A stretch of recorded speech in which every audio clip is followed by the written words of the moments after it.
하나님의 은혜를 사모하여 나오신 우리 성도님들 가운데에 하나님이 주시는 은혜와 축복이 가득하기를 간절히 소망합니다.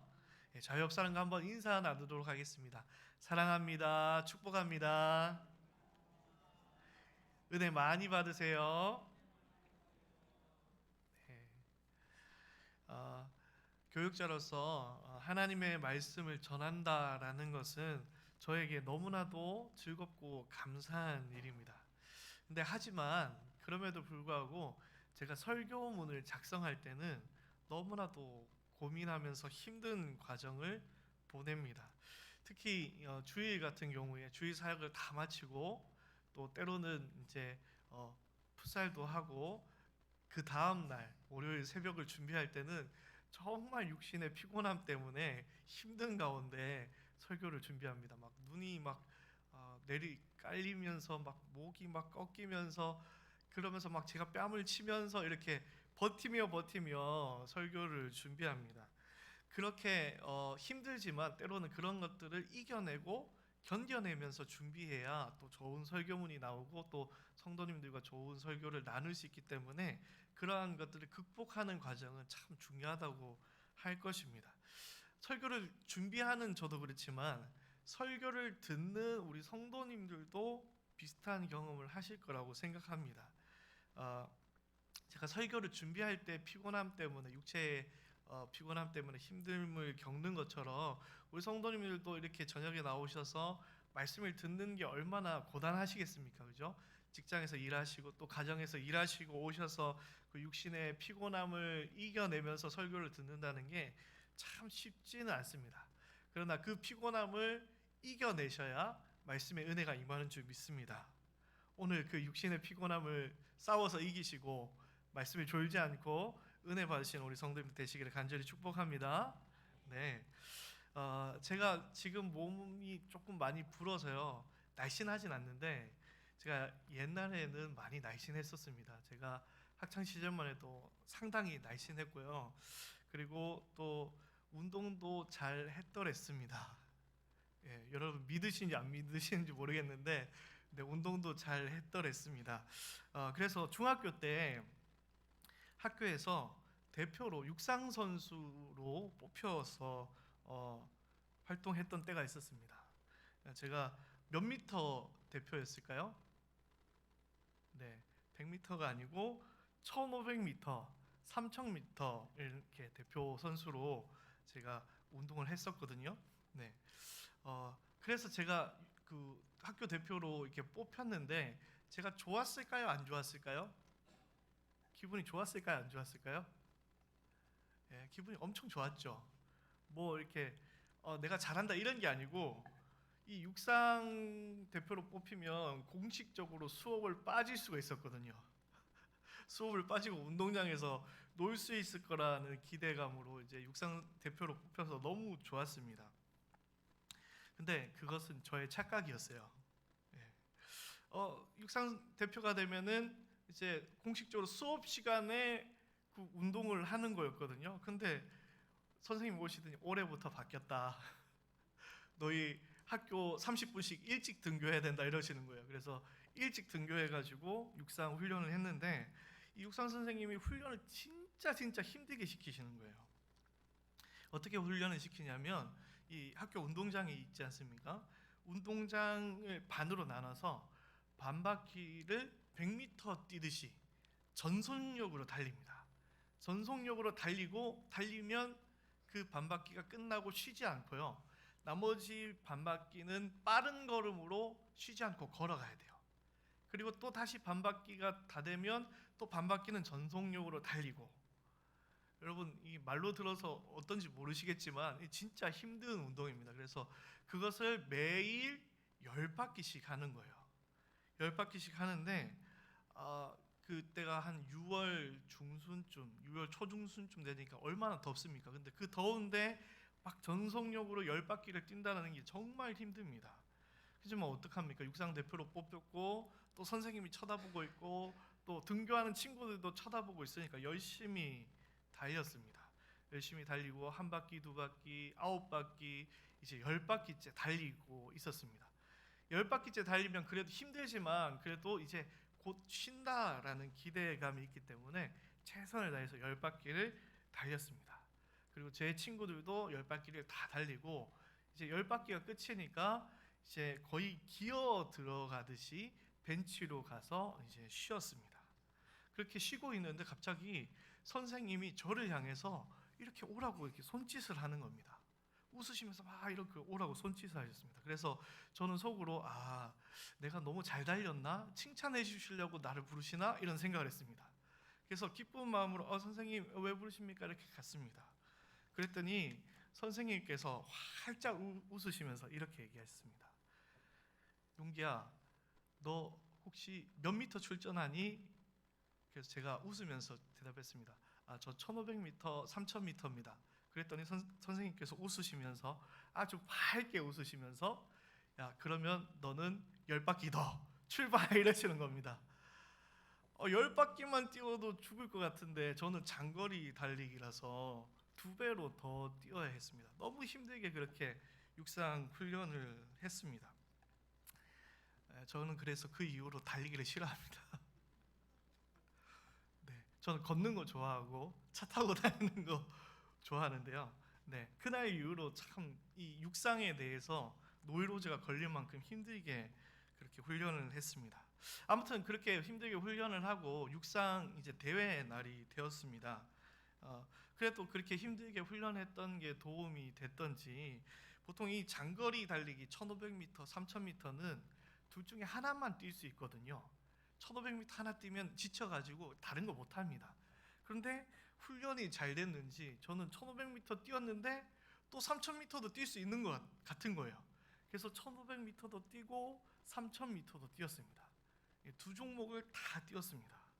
그리고 메달을 땄는데 제가 몇 등을 했을까요? 참고로 저의 고향 울산입니다. 울산 광역시 대회에 나갔습니다. 울산에서 제가 몇 등을 했을까요? 네, 1등을 했으면 좋았겠는데 3등을 했습니다. 그래도 대단하지 않습니까? 울산 전체에서 3등, 1500m 그리고 3000m 3등을 했습니다. 그래서 너무 기뻤는데 그거보다 더 기쁜 게 있었습니다. 포상을 받았는데 어떤 포상을 받았냐면 육상부 선생님께서 육상부 애들 데리고 짜장면을 사주셨습니다. 그런데 저는 좀 특별했습니다. 저는 종목을 2개 나갔지 않습니까? 메달을 2개 땄지 않습니까? 그래서 선생님 저는 메달 2개 땄는데요 했더니 그럼 넌 짜장면 2그릇 먹어도 된다. 그래서 저는 짜장면 2그릇을 먹으면서 이 정도면 훈련할 만하지 라고 하면서 그렇게 보냈습니다. 그런데 여러분 궁금하지 않습니까? 과연 이 육상 대회에서 1등은 누가 했는지 궁금하지 않으십니까? 저는 3등 했지 않습니까? 근데 누군가는 1등을 했을 텐데 1등을 누가 했을까요? 1등을 누가 했냐면 저와 같은 학교 제 친구가 1등을 했습니다. 어떤 친구냐면 이 친구는 운동선수였어요. 저는 그냥 일반 학생으로 뽑혔는데 이 학생은 그 인라인 스케이트, 이렇게 롤러 스케이트라고 하죠. 그거를 매일매일 타는 선수였어요. 허벅지가 제 2배만 한 친구고 흑인같이 새까만 그런 햇볕에 얼마나 그을렸는지 새까만 그런 친구였습니다. 저는 몇 주 이렇게 운동하는 게 힘들었는데 그 친구는 매일매일 그 힘든 훈련을 했던 친구였습니다. 그래서 그 친구가 당연히 1등 하는 것이 어떻게 보면 당연한 결과였던 것 같습니다. 그래서 제가 비록 3등을 했지만 아쉽지 않았어요. 쟤는 1등 할 만하다라는 생각을 했기 때문입니다.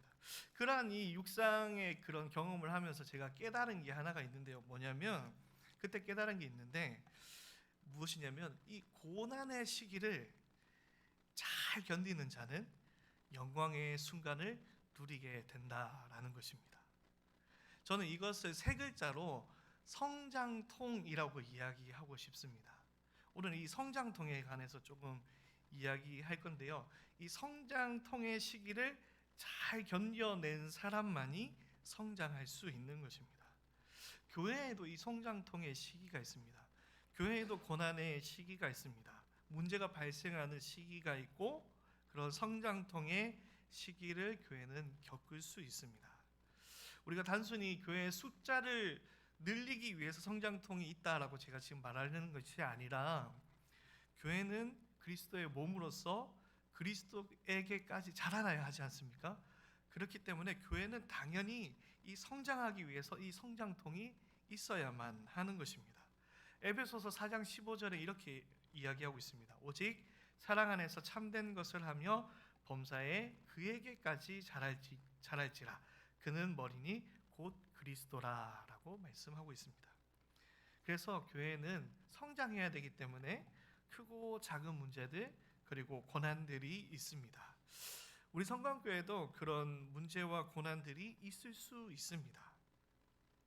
그런데 그러한 문제와 고난이 그냥 우리를 힘들게만 하는 고난이 되어서는 안 되겠습니다. 그것을 우리가 잘 극복하여서 그런 고난들을 잘 이겨내어서 그것이 성장통이 되기를 간절히 소망합니다. 여러분, 정말 우리 교회가 성장하기를 소망하십니까? 그리스도께까지 자라나기를 소망하십니까? 그렇다면 우리가 뭘 해야 되겠습니까? 이러한 고난의 때가 반드시 있을 텐데, 이런 성장통의 시기가 있을 텐데, 그것을 잘 극복할 수 있도록 준비가 되어야 하겠습니다. 어떠한 문제가 직면했을 때, 교회 가운데 어떤 문제가 직면했을 때 그 문제를 하나님의 뜻 가운데에 지혜롭게 이겨갈 수 있는 우리 성도님들 되시기를 간절히 축복합니다. 오늘 본문에는 그런 성장통과 같은 문제와 고난이 생겨난 예루살렘 교회의 모습에 대해서 기록하고 있습니다. 오늘 본문을 통해서 우리 교회가 그 고난의 때를 어떻게 이겨나가야 될지 한번 생각해 보는 시간을 가지려고 합니다. 오늘 본문에 등장하는 이 예루살렘 교회는 폭발적으로 성장한 교회였습니다. 이렇게 폭발적으로 성장한 교회는 여러 가지 문제가 발생할 수밖에 없는 그런 환경이 생길 수밖에 없는 그런 구조를 가지고 있습니다. 예루살렘 교회는, 이 폭발적으로 성장한 예루살렘 교회에는 여러 가지 문제의 요소들이 이미 자리 잡고 있었는데, 어떤 요소들이 있었을까요? 첫 번째로, 정말 당연한 이야기지만 숫자가 많이 늘어났기 때문에 문제가 일어날 수 있는 환경이 되었습니다. 사도행전 2장 41절에는 이렇게 이야기하고 있습니다. 베드로가 설교할 때에 이날의 신도의 수가 3,000이나 더하더라 라고 이야기하고 있습니다.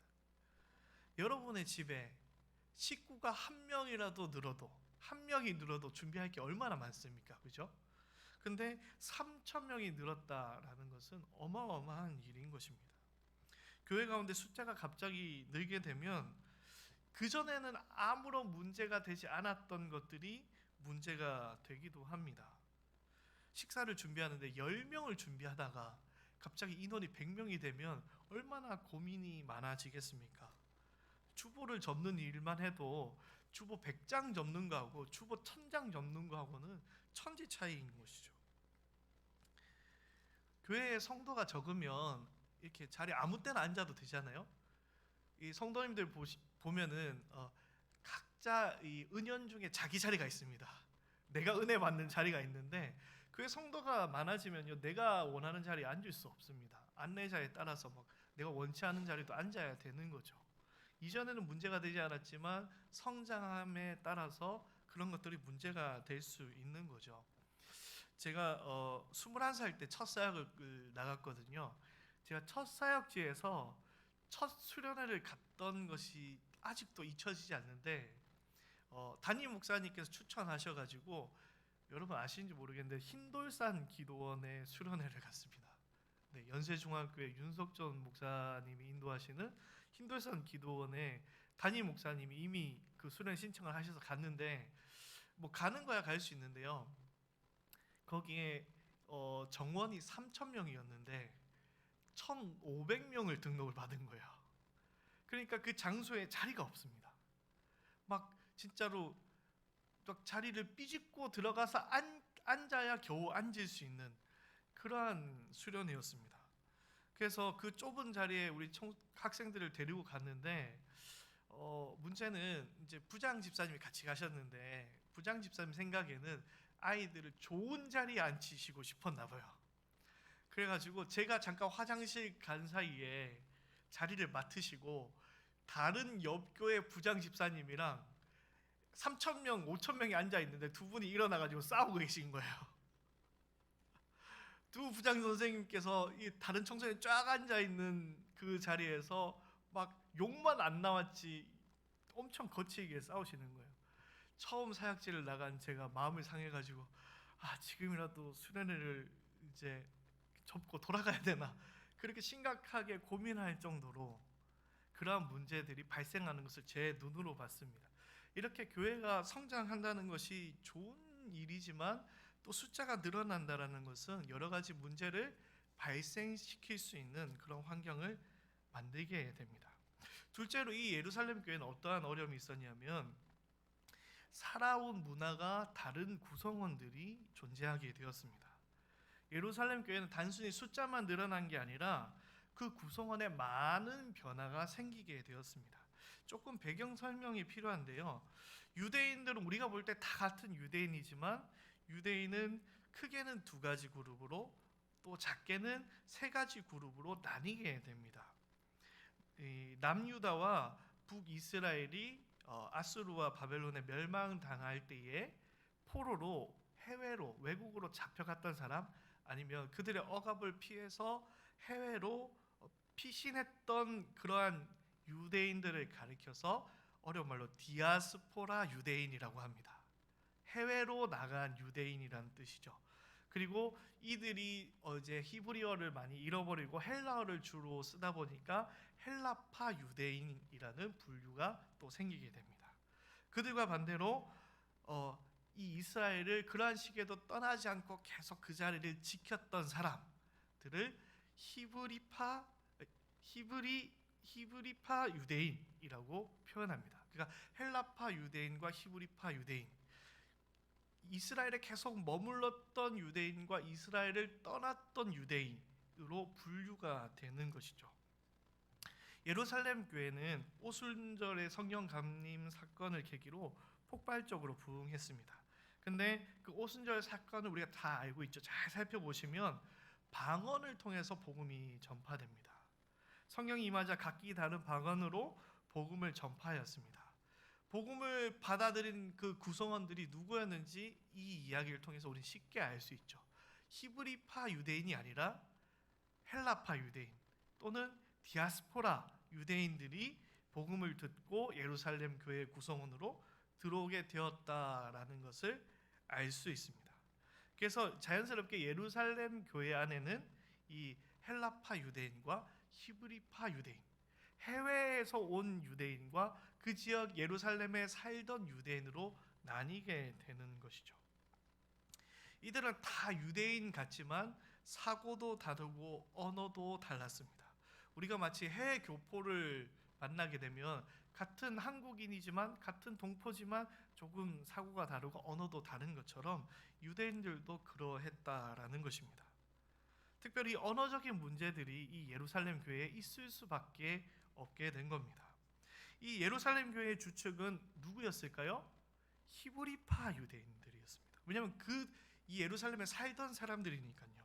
그런데 헬라어를 쓰는 이 헬라파 유대인들은 이 예루살렘 교회 안에서 소외되거나 소통에 어려움을 겪게 되는 그런 환경이 생길 수밖에 없는 교회가 바로 이 예루살렘 교회였다라는 것입니다.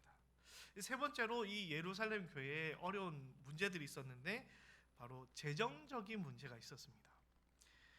사실 예루살렘 교회의 구성원들은 다 예루살렘에 살던 사람들이 아니었습니다.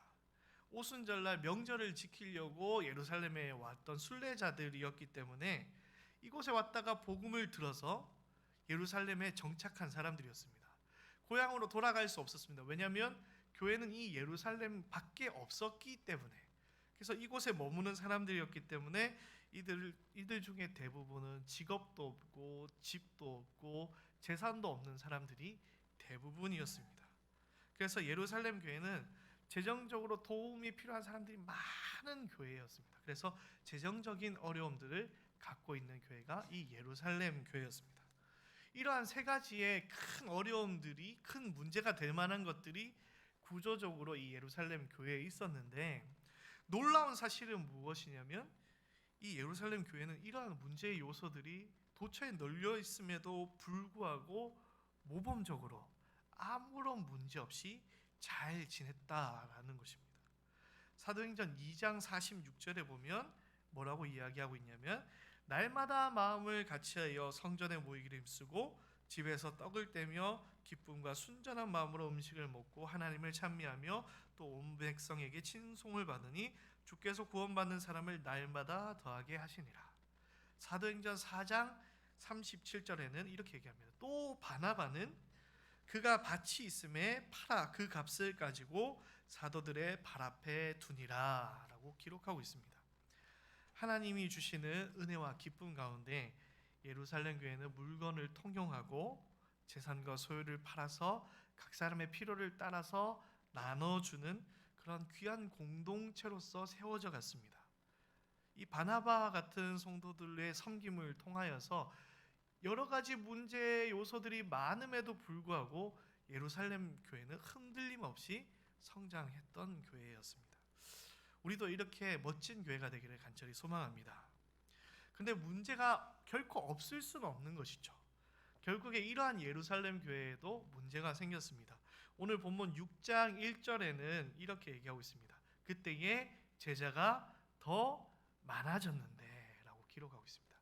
안 그래도 예루살렘 교회가 사람이 많아가지고 문제가 될 것들이 많았는데 더 제자가 많아졌다라고 기록하고 있습니다.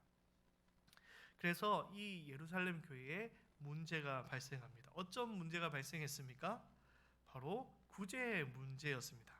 1절 후반절에 이렇게 기록하고 있습니다. 헬라파 유대인들이 자기 과부들이 매일의 구제에 빠짐으로 히브리파 사람들을 원망하니 라고 이야기하고 있습니다. 그 이전에는 문제가 없었는데, 문제가 있어도 잘 버텨왔는데 드디어 구제의 문제 때문에 이 성도들 간에 불화가 생기게 되었습니다. 사실 이것은 단순히 이 히브리파 사람들이 헬라파 사람들을 미워해서 일어난 일만은 아닐 것입니다. 단순히 미워해서라기보다는 좀 더 복잡한 문제가 여기 있습니다. 언어적인 소통의 부재도 있었을 것이고요. 이제 사람이 늘어나다 보니까 이 인적 관리에 대한 문제도 분명히 있었을 것이고, 누가 더 헌금을 많이 했는가에 대한 문제도 아마도 있지 않았을까. 히브리파 사람들이 헌금을 더 많이 했으니까 구제를 더 많이 해야 된다, 뭐 이런 생각도 아마도 있지 않았을까, 그런 생각을 해봅니다. 더군다나 이 모든 구제의 일들을 누가 주관했습니까? 사도들이 주관했습니다. 그런데 이 사도들이 주관했음에도 불구하고 이러한 문제들이 발생한 거죠. 의도적으로 발생한 일은 아니었지만 그럼에도 불구하고 이 헬라파 유대인의 입장에서는 충분히 서운할 수 있는 그런 일이 발생한 것이죠. 이제 숫자가 많아진 예루살렘 교회는 이 구제의 일을 더 이상 사도들이 감당하기에는 너무나도 벅찬 일이 되어져 버렸습니다. 그러면 그때에 예루살렘 교회는 이러한 문제를 어떻게 해결하였을까요? 지금부터 집중해서 잘 들으셔야 되겠습니다. 문제가 이제 생겼는데 이 문제를 어떻게 해결해 나갔을까요? 첫 번째로 예루살렘 교회는 문제보다 더 큰 상황을 바라보았습니다. 우리는 가끔 어떠한 작은 문제가 생기게 되면 그 문제를 바라보다가 더 중요한 것을 놓쳐버리는 경우가 많이 있습니다. 1절 말씀에 그때에라고 이야기하고 있는데, 여기에 그때에는 어떤 그때입니까? 5장 42절에 보면 그들이 날마다 성전에 있든지 집에 있든지 예수는 그리스도라고 가르치기와 전도하기를 그치지 아니하니라 라고 이야기하고 있습니다. 고난 가운데서도 예루살렘 교회는 복음을 가르치는 일을 그치지 않았습니다. 바로 그때에 지금 구제의 문제가 생긴 것이죠. 이 구제의 문제가 복음을 가르치는 일에 브레이크를 걸고 있는 것입니다. 사도들이 이 문제를, 구제의 문제를 듣고 이 문제를 직접 해결할 수도 있었습니다. 하지만 그렇게 되면 복음을 가르치는 일에 제동이 걸리게 되기 때문에 이 일에 사도들이 나서지 않고 2절에 무엇이라고 이야기하고 있습니까? 12사도가 모든 제자를 불러 이르되 우리가 하나님의 말씀을 제쳐놓고 접대를 일삼는 것이 마땅치 아니하니라고 이야기하고 있는 것입니다. 예루살렘 교회는 무엇이 우선순위인지를 놓치지 않았습니다. 문제에 집중하여서 우선순위를 우리는 놓쳐서는 안 되겠습니다. 정작 중요한 것이 무엇인지 우리는 항상 깨어서 기억해야 되겠습니다. 복음이, 하나님의 말씀이 우리가 하나님 앞에 깨어 기도하는 것이 우선순위임을 잊어서는 안 되겠습니다. 우리가 문제가 발생했을 때, 교회에 어려움이 생겼을 때에 반드시 우리가 생각해야 되는 것은 그 문제를 해결하기 위해서 우리가 혹시나 말씀이나 기도는 놓치지 않았는가 생각을 해보아야 한다라는 것입니다. 그래서 오늘 예루살렘 교회는 문제가 생겼을 때 사도들의 결정은 무엇이냐면 성도님들 내가 죄송합니다. 우리가 죄송합니다. 미안합니다. 우리가 이 문제를 즉시 해결하겠습니다가 아니라 오히려 정반대의 대답을 내어놓습니다. 우리가 4절 말씀을 같이 한번 읽도록 하겠습니다. 4절 말씀 읽겠습니다. 시작.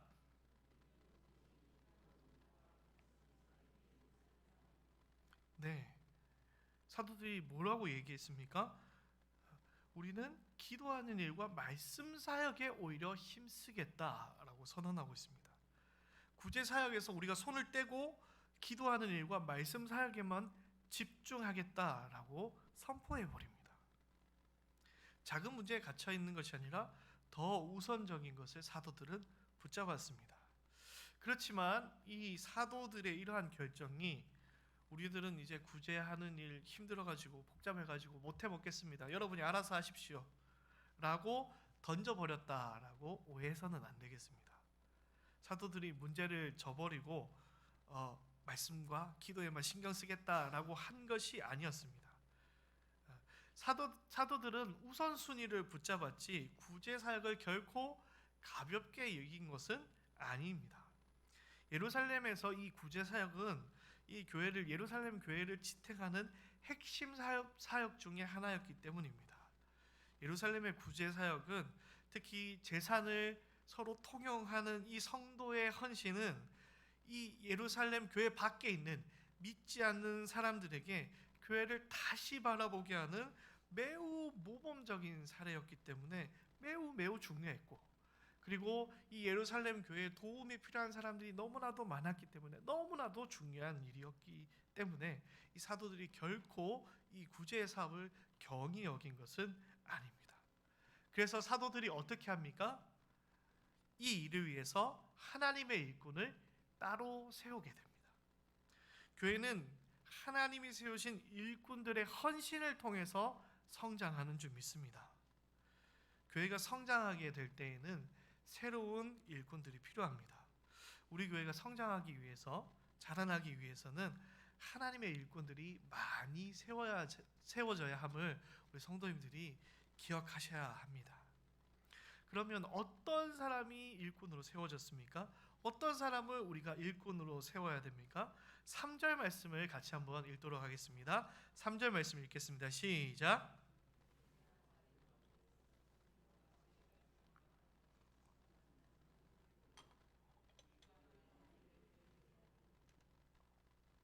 네, 이 일을 맡길 사람을 뽑을 때에 기준이 무엇입니까? 지금 구제하는 일에 관련된 사람을 뽑고 있지 않습니까? 그러면 보통은 행정을 잘하는 사람, 회계 업무를 잘하는 사람, 아니면 지금 소통에 문제가 있으니까 외국어를 능통하게 잘하는 사람, 그런 사람을 뽑아야 되지 않겠습니까? 근데 그런 사람을 오늘 예루살렘 교회는 뽑지 않았습니다. 그의 성장이 하나님의 일꾼을 통해서, 하나님이 세우신 일꾼을 통해서 이루어져 간다라는 말을 우리는 오해해서는 안 되는데, 교회의 성장은 사람의 노력으로 이루어지는 것이 결코 아닙니다. 인간적인 방법으로 성장하는 것이 아닙니다. 세상의 기업이 하는 것처럼 유능한 인재를 세워가지고 성장하는 것이 결코 아니다라는 것을 우리는 기억해야 되겠습니다. 예루살렘 교회는 오늘 어떤 사람을 일꾼으로 뽑았습니까? 성령과 지혜가 충만한 사람, 그 행실이 발라서 칭찬받는 사람을 뽑으라 라고 이야기하고 있습니다. 하나님의 일꾼을 뽑는 과정은 세상의 사람들을 뽑는 과정과는 전혀 다른 것입니다. 성령과 지혜가 충만한 사람, 삶이 칭찬받는 사람은 어떤 사람입니까? 결국에는 하나님의 말씀에 지혜가 있는 사람이고 그 말씀에 열매가 있는 사람이라는 뜻입니다. 그러니까 하나님의 일은 결코 인간의 지혜로 하는 것이 아니라는 것이죠. 교회의 일은 결코 인간의 능력으로 하는 것이 아니라 하나님의 지혜와 하나님의 능력으로 하는 것인 줄 믿습니다. 그렇기 때문에 그렇게 하나님 앞에 충성될 수 있는 성령의 충만한 일꾼들이 우리 성광교회 가운데에 가득하기를 간절히 소망합니다. 마지막으로 이 문제가 있었을 때에 예루살렘 교회의 성도들은 어떻게 반응하였는지 우리는 생각해 보아야 됩니다. 성도들은 이 결정에 어떻게 반응하였습니까? 영적 리더의 결정에 순종하고 헌신하였습니다. 5절 말씀 초반절에 어떻게 반응했냐면 온 무리가 이 말을 기뻐하여 라고 이야기하고 있습니다. 사도들이 이제 구제 사업에 손을 떼고 말씀과 기도에 전념하겠다라는 이런 폭탄 선언을 할 때에 예루살렘 성도들은 어떻게 했다고요? 온 무리가 이 말을 기뻐했다라고 이야기하고 있습니다. 아니 사도들이 이 문제를 직접 해결해야지 이걸 내팽겨치고 말씀에 전념하겠다라는 것이 지금 뭐하는 결정입니까? 라고 항의하는 사람들이 한 명도 없었다라고 기록하고 있는 것입니다. 왜냐하면 이 예루살렘 성도들은 자신이 누구인지 너무나도 잘 알았습니다. 1절 말씀은 이들을 제자들이라고 분명하게 말하고 있습니다.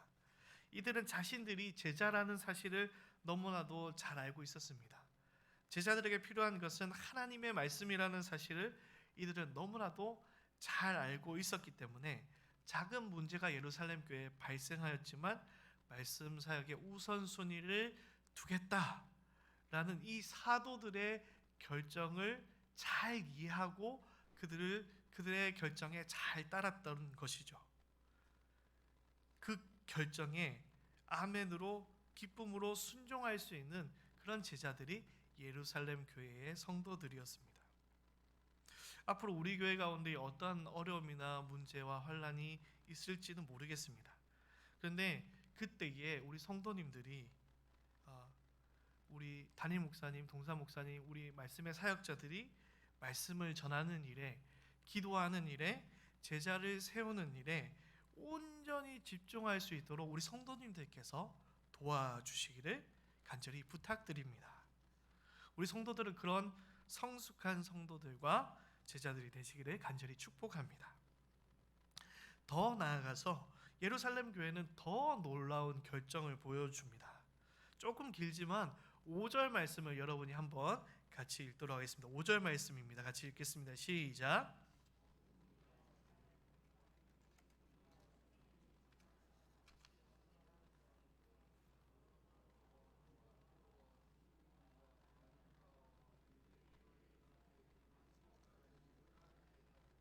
아멘.